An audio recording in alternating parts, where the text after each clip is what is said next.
Welcome to Countercurrents Radio. I'm your host, Greg Johnson. Today with us is Jonathan Bowden.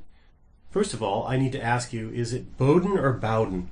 Depends where you are in England, basically. If you're in the north of England, you say Bowden, like that. But if you're in the south of England, and I'm from the south of England, it's Bowden. Bowden. All right, Jonathan Bowden. I know Jonathan Bowden as a writer, as a painter, and as an orator, but I don't know that much about his past, and so the first thing I'd like to do is find out where you're from, what kind of educational background you have, what kind of family you have, and so forth.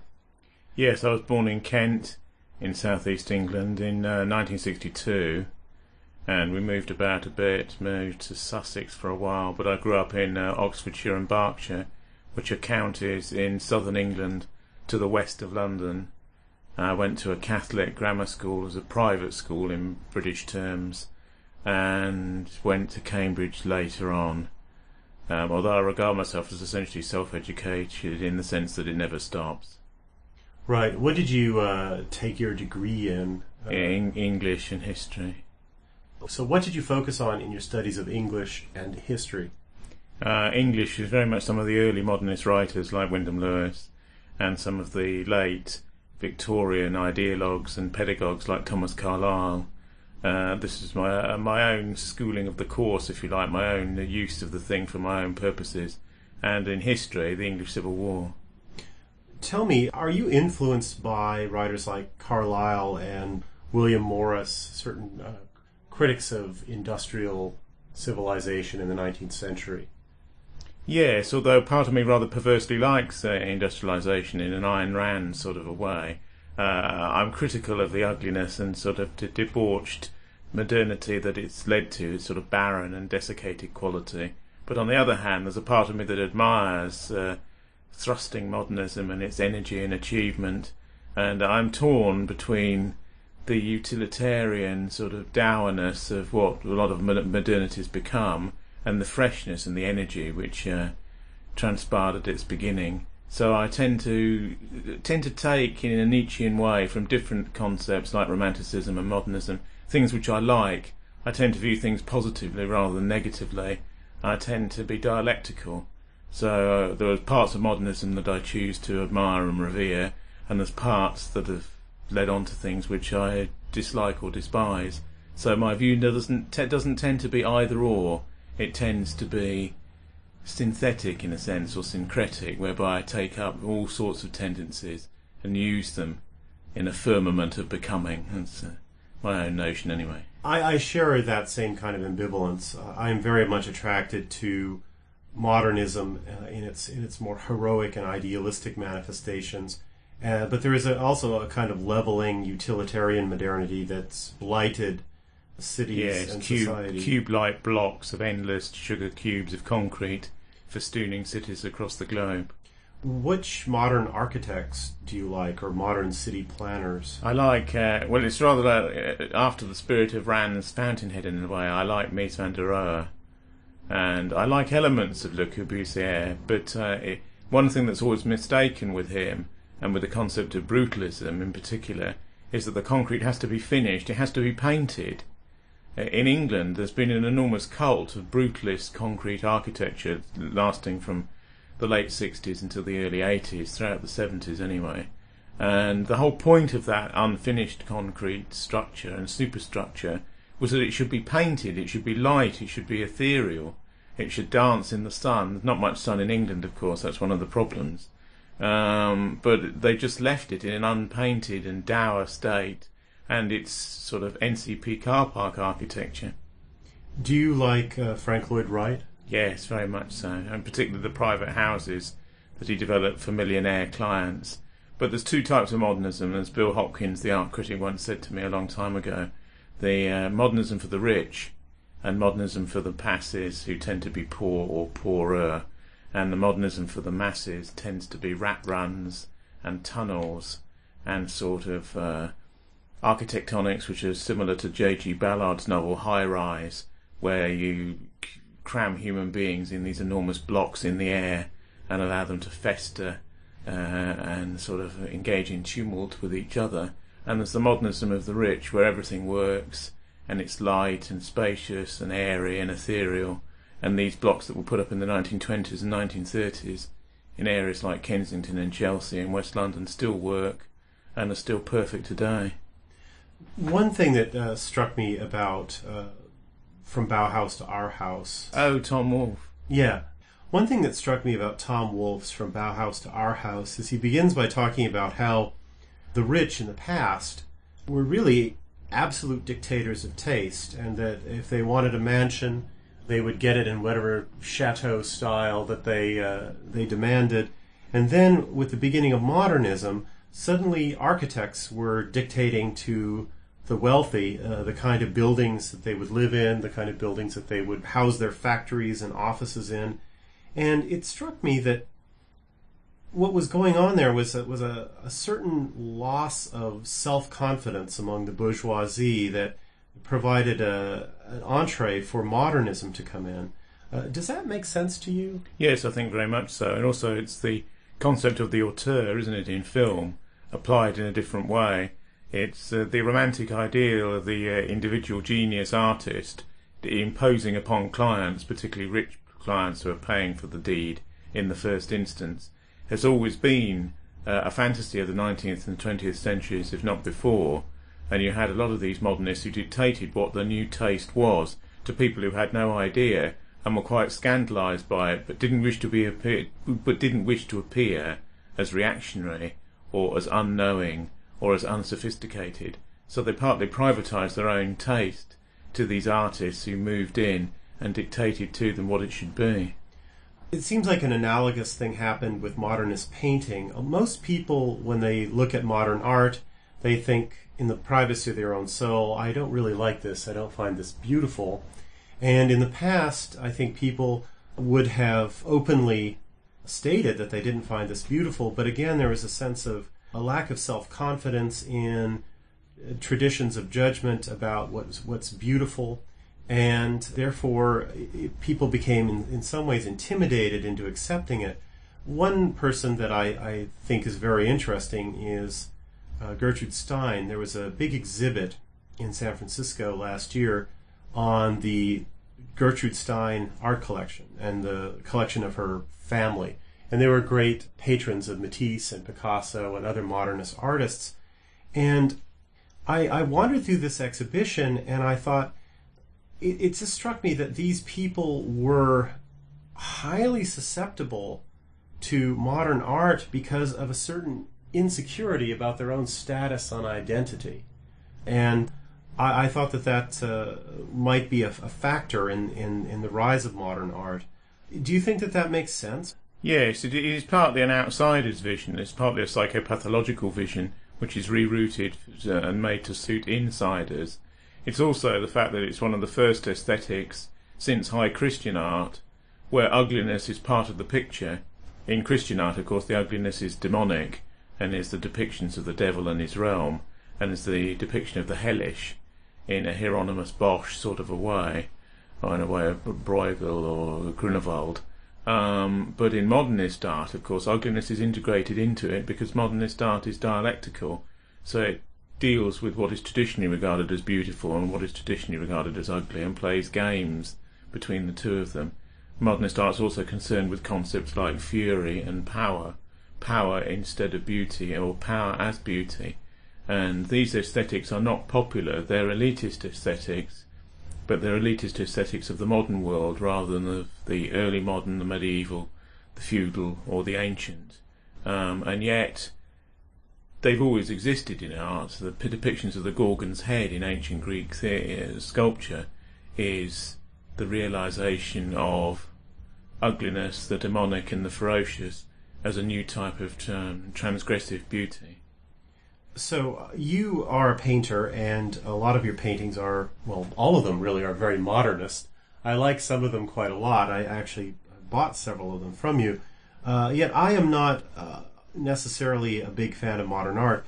I do like Italian futurism quite a lot. I like its dynamism. I go and look at Picasso, though, and I just think the man doesn't draw very well. He has a penchant for ugliness. So I'm a bit of a naive person when it comes to appreciating modern art. Can you give me a sense of your views of modernism in painting. Who do you think is great? Who do you think is bad? And what are the standards by which you judge these people? One of the problems, of course, is that there are no standards apart from inbuilt critical reflexivity over time, whereby a mass of critics, a critical mass, build up to deify some work and demean others. What's fashionable, what is perceived to be good, what people will spend money on, what has become retrospectively critically acclaimed. These are the taxonomies of the modern, but there's no intrinsic valuation as to what is good or bad in art after about 1860. You can make judgments, however, and my judgment is whether the work makes you feel more alive when you look at it or more deadened when you look at it. I don't care for Picasso particularly, although he has some fine pictures in his overall oeuvre, and he's a man of multiple styles rather than one style that's worked out in different areas. But my point about modernism is there are certain works and there are certain artists who are quite literally extraordinary, and their paintings have never been painted before, and their images have never been seen in the human mind before. It's the belief that things can be made over again, not in perfection, but in ecstatic imperfection. Take Francis Bacon, for example. Now, Bacon's work is ugly and repellent to many people, and yet the fury and the energy, particularly in the early canvases, is such that some of those images have never been seen before, and they're images which sum up quite a bit of the 20th century in quite an unsentimental way as well. And I regard that as the extraordinary achievement of a type of painting which may well have come to an end. A couple of hundred years from now, modernism may be looked back on as a cul-de-sac, actually, that doesn't relate to previous forms of art and doesn't move forward towards anything new. If you look at painting today, the conspicuous thing is its absence. Modern art in the student context is all film and video and installations, which actually relates to more traditional narrative and replicatory and representational forms of art. Art's about dreaming while you're awake, and quite a lot of modern art, quite a lot of surrealist art, for example, is nothing more than the reification of dreams. Who do you think who in your opinion are the greatest modernist painters? Who are the ones who make you feel more alive when you look at their paintings? In British terms, people like I like Piper and Vaughan and Bacon and Sutherland and Wyndham Lewis and Roberts, but they're just in the British context. In the sort of global context, I reckon Dali is probably the greatest modern artist of the 20th century. I'm a great fan of his work too. There was an exhibit I saw a couple years ago now in Atlanta of his work spanning his whole artistic career, but they had a lot of the very large canvases from his later years, and they were extremely religious and extremely nationalistic. And it hit me why Dali became declassed and unfashionable on the left because of the Spanish Civil War and the side he took in that. Who are some of the other painters that you think are really exceptional before the 20th century? Before the 20th century, I think the people who influenced me are the most imaginative painters. People like Blake, people like Fuseli, people like John Martin, people like Bosch, Grunewald and Bruegel, people like medieval manuscript illuminators and this sort of thing, who are anonymous as far as we're concerned because their names don't come down to us, but who can alternate between the angelic and the demonic in marvellous and meaningful ways. So if you take Rembrandt, for example,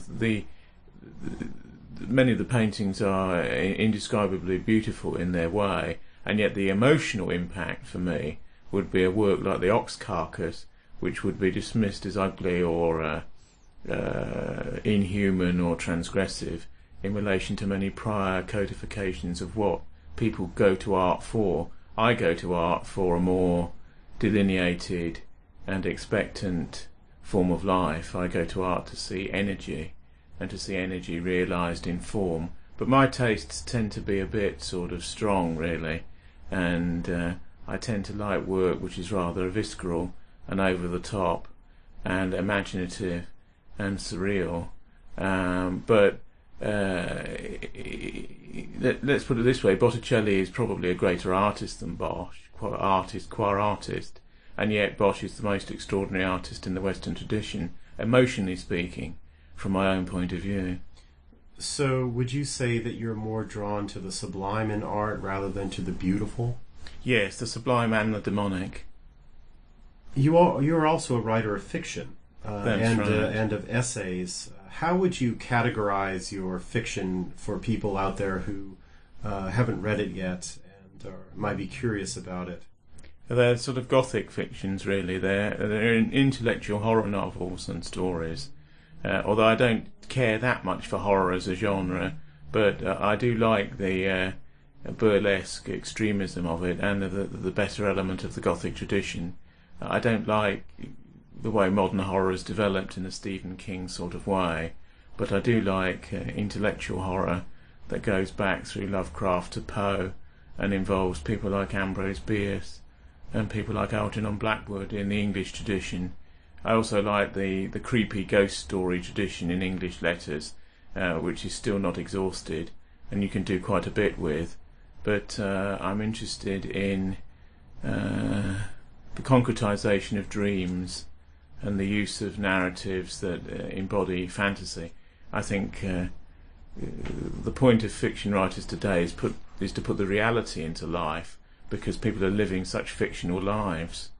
I agree with J.G. Ballard that people live through television screens and through video and through the internet to such a degree that it's fantasy piled upon fantasy, and yet the way out of that dilemma is to put some realism back into the fantasy, and that may involve even greater forms of surreality and surrealness.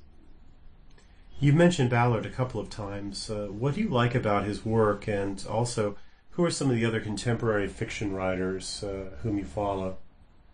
I've always admired Ballard. He was one of the first adult writers that as an adolescent I came across and who spoke to me directly.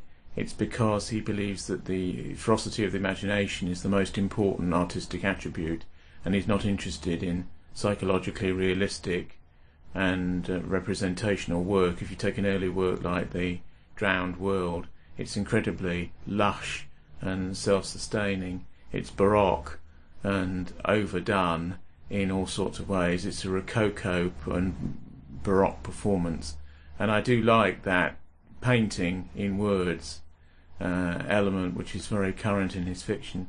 As for other people, I like William Golding, I like Anthony Burgess. It's always difficult with people whose reputations are not completely formed by critical opinion, because they're too close to the present day. But in American letters, I quite like Truman Capote, even though there's things about him that alienate me, but I quite like his work. I also like the poet Robertson Jeffers, the Californian neo-pagan extremist who corresponded with D.H. Lawrence and is, rhetorically anyway, the most extreme pagan poet in the English language during the last century. Do you have any fondness for the writings of Flannery O'Connor? Yes, very much so. She would be, as a Catholic in the deep south of the United States of America, looking at these crazed Billy Bob Protestants. I like all that sort of thing, because she's drawn to the extreme, you see. She's drawn to outsiders. As a Catholic in an ultra-Protestant environment, she feels a bit of an outsider, really.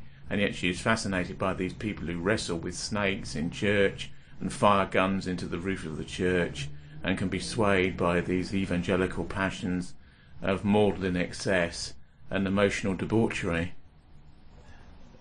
Let me just gather my thoughts here. I had all kinds of images rushing through my mind when you were saying that. Flannery O'Connor has a wonderful essay called Some Aspects of the Grotesque in Southern Fiction, where she quotes Thomas Mann saying that the grotesque is the ultimate anti-bourgeois style.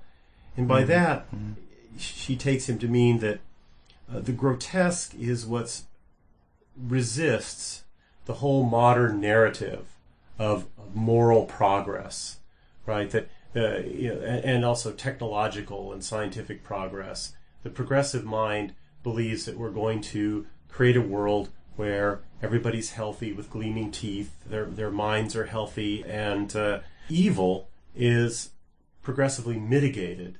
And so she cleaves to things that are grotesque because she wants to disrupt that kind of modern optimism and instead give you a sense that there's another order of the world that resists that kind of ironing out and straightening up.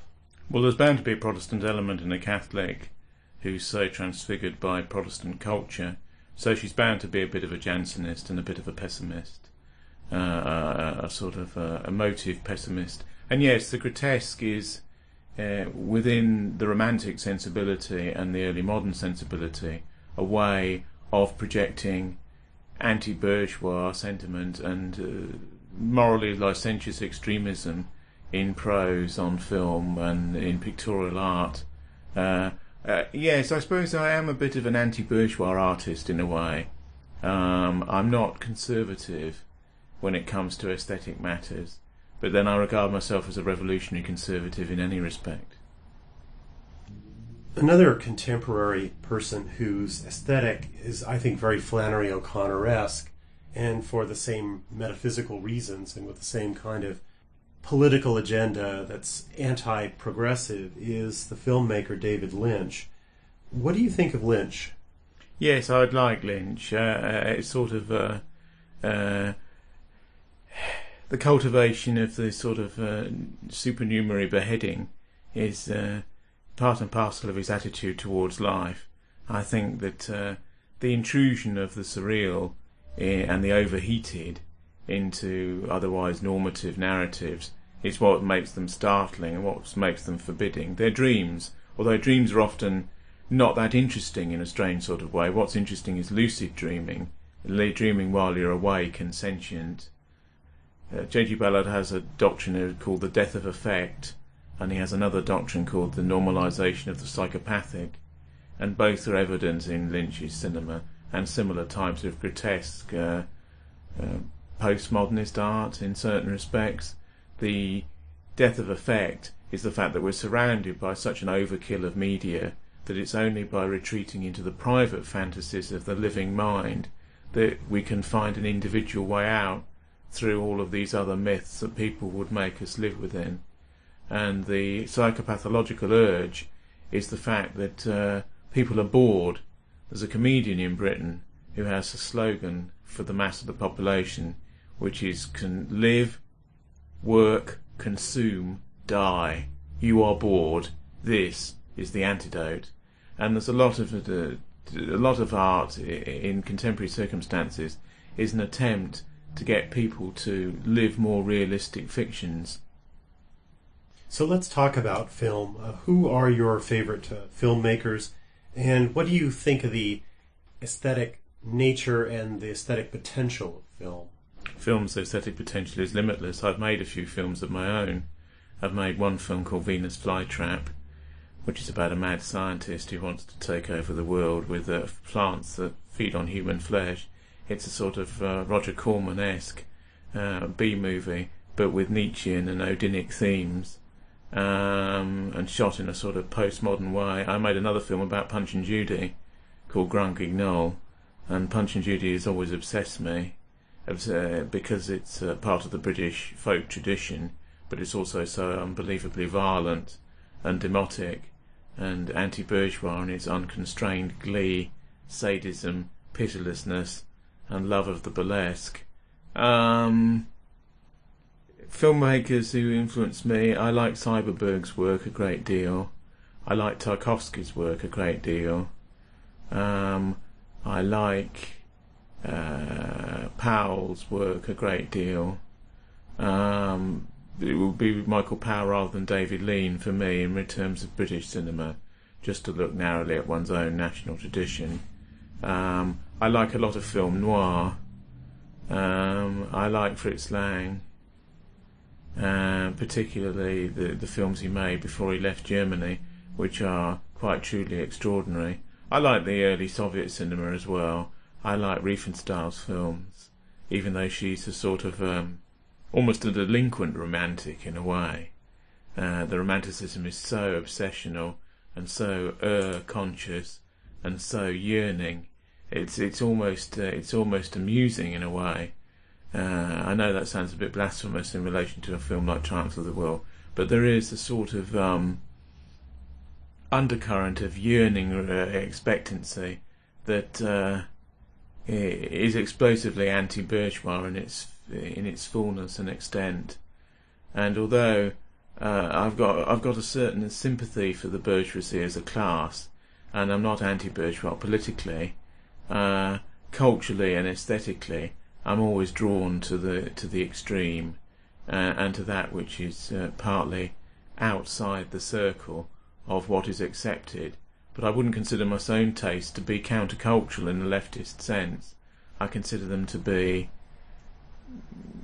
a countercurrent in terms of what might be said to exist in the mainstream, that ought to be the mainstream, and is the most interesting part of the mainstream. Let's talk about opera.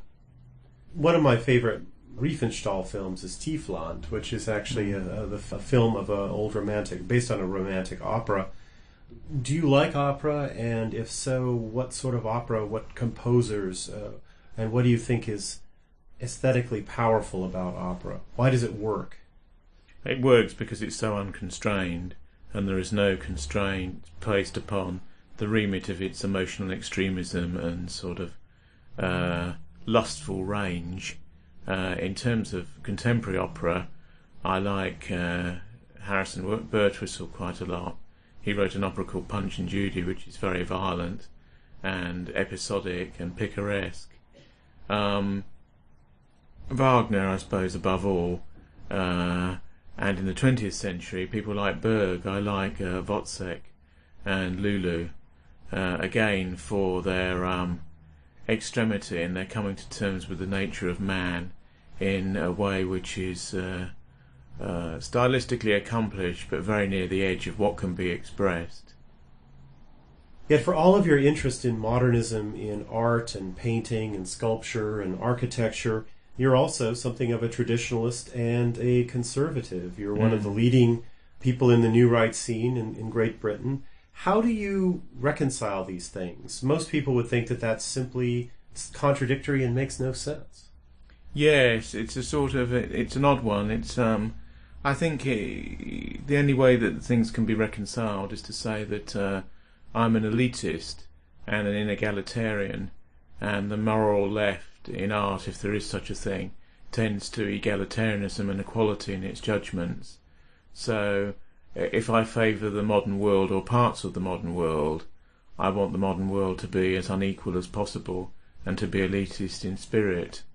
And therefore what appears superficially to maybe right to be left-wing from a very sort of staid and conservative perspective is nothing but nothing of the kind. It's a sort of radical, revolutionary right-wing in that all forms lead on to other forms which are above them, and the degree to which you can never quite take out the prospect of something which is above something else, because there will always be at least the prospect of something above you. And above what you might seek to achieve. So I see a commitment to certain aesthetics as non-transgressive in the usual way. I don't see an easy parallel between a commitment to the radical or revolutionary left in art and a commitment to the modern and the new in art. Anyway, the moderns only stand on the shoulders of giants that existed before them, that enable them to cut loose and do their mad capers. So everything builds on something that existed before you, and without the concrete that is underneath your feet, you're lost and aimless and atomized. So you think that modernism is traditional in the sense that it is an outgrowth of a past tradition, rather than being something that's revolutionary, leftist in a revolutionary sense. And you think that modernism is not leftist because it's not egalitarian, meaning that it's not easy for the masses to appreciate. If that's the case, what do you think would be the most consistent artistic style if you were a revolutionary, egalitarian leftist? MTV. Okay, that makes a lot of sense. It's very peculiar how a lot of people who profess radical egalitarian ideas cleave to radically inegalitarian forms of art. And maybe it's a bit of repressed elitism or sublimated elitism on their part. It was quite extraordinary how the high tradition of Western classical music and opera, for instance, was kept alive in communist countries. You'd think that that would be the first thing to go, and it would all be replaced with MTV or pop music. Yet they were very anti-Beatles in the USSR and very pro-Tchaikovsky. They weren't pro-modernist, but they were pro-high art. Yes, they had the view that the masses can be raised to a higher cultural level, and the masses might be capable of being raised to a higher cultural level. I don't give up on that possibility, although you'd need to control the mass media and certain parts of the internet in order to do that. But it would be an indoctrination. High art is not for the masses, and it's not for the majority of people, and it can't be, and it's only an ideological statement to say that it ought to be. You could impress these things upon people, you could raise people's cultural level, you could educate them better, but a lot of that is tokenistic.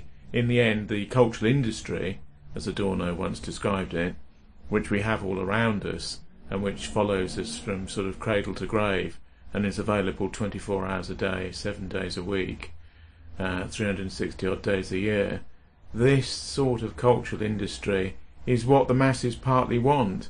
It's not just imposed upon them, it's their level which is being appealed down to, and they're being brought up to meet it, with the cash nexus as the commercialisation of the thing, which propels it along.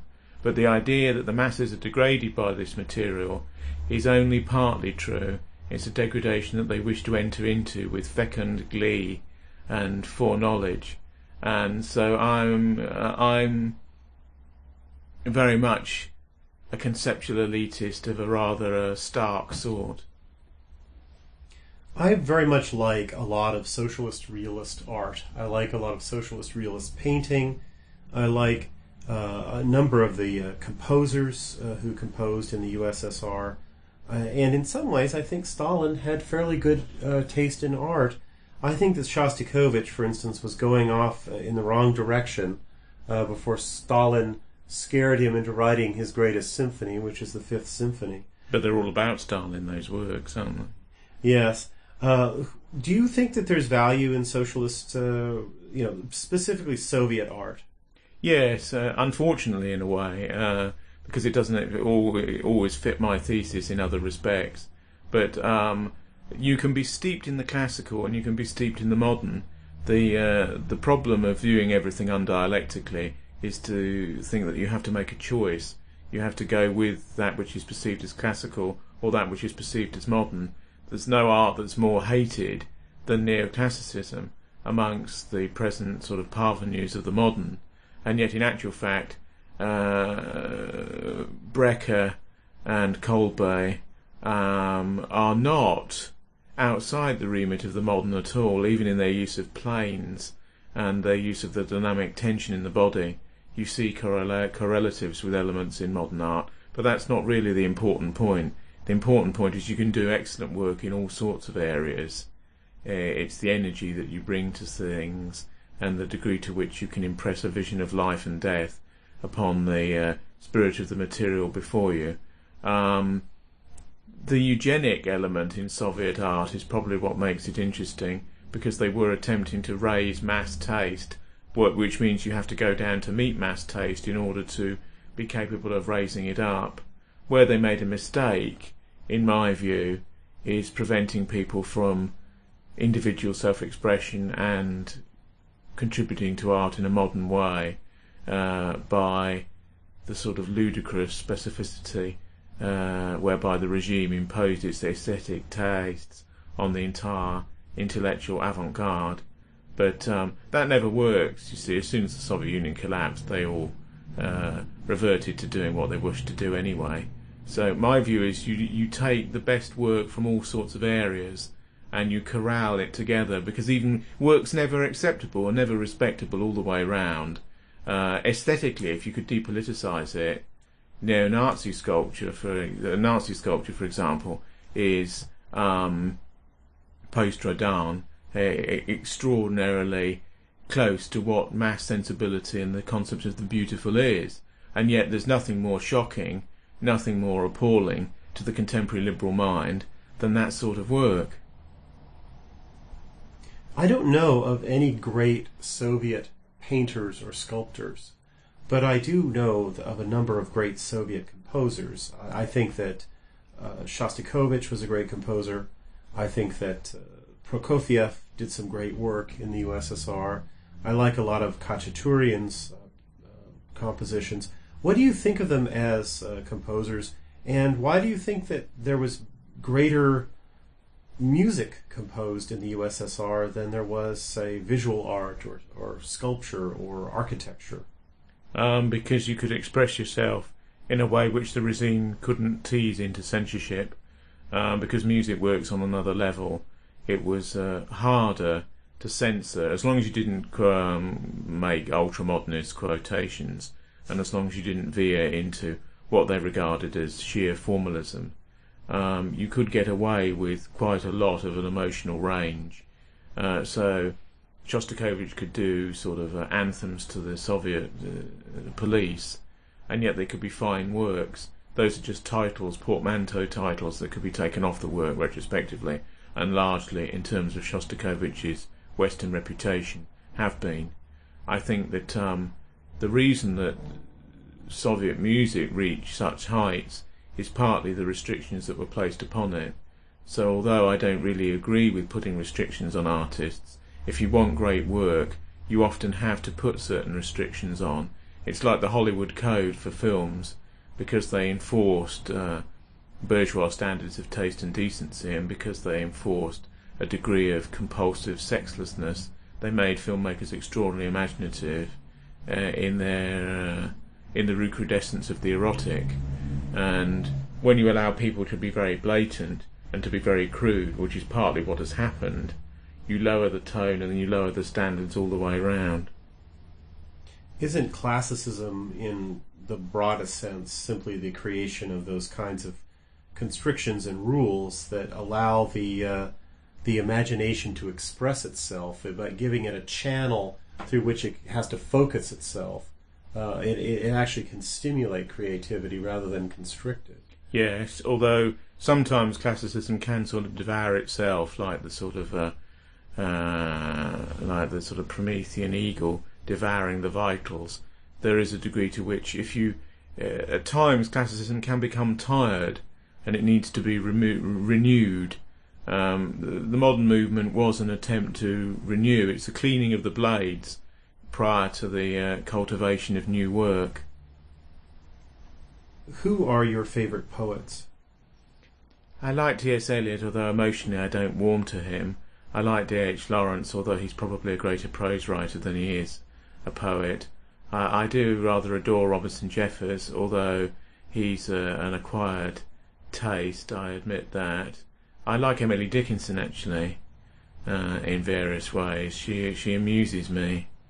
In her sort of, although there is an innocent-minded nature worship and pantheism to her work, which isn't necessarily that interesting. What is interesting is the Calvinist spirit of a death consciousness that lurks at the heart of tiny little poetic haikus about bees and birds and what she's seeing going on in the garden in her reclusive life.